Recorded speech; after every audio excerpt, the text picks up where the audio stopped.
اللہ تعالیٰ اور رسول اللہ صلی اللہ علیہ وآلہ وسلم کی لعنت کے مستحق کون لوگ ہیں؟ ایک حدیث میں ہے کہ رسول اللہ صلی اللہ علیہ وآلہ وسلم ارشاد فرماتے ہیں کہ 6 آدمی ایسے ہیں جن پر میں نے لعنت بھیجی ہے اور اللہ تعالیٰ نے بھی ان پر لعنت کی ہے۔ ہر نبی مستجاب الدعوات ہوتا ہے۔ وہ 6 آدمی یہ ہیں: اللہ کی کتاب میں زیادتی کرنے والا، اور وہ شخص جو جبر وقار سے اقتدار حاصل کر کے اس آدمی کو عزت دے جس کو اللہ تعالیٰ نے ذلیل کیا ہو، اور جس کو اللہ نے عزت عطا کی ہو اسے ذلیل کرے۔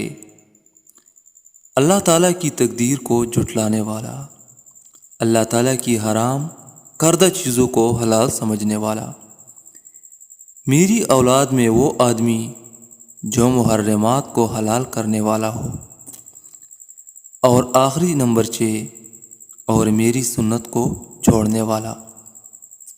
یہ حدیث مشکات شریف سے نقل کی گئی ہے۔ حضرت ابو ہریرہ رضی اللہ تعالیٰ عنہ سے روایت ہے کہ رسول اللہ صلی اللہ علیہ وآلہ وسلم نے ایسے مرد پر لعنت کی ہے جو عورت کا لباس پہنے، اور ایسی عورت پر لعنت کی جو مرد کا لباس پہنے۔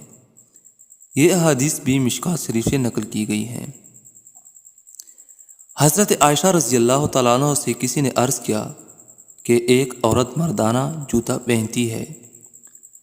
حضرت عائشہ رضی اللہ تعالیٰ عنہ نے فرمایا کہ اللہ تعالیٰ کے رسول صلی اللہ علیہ وآلہ وسلم نے ایسی عورت پر لعنت کی ہے جو مردوں کے طور طریقے اختیار کرے۔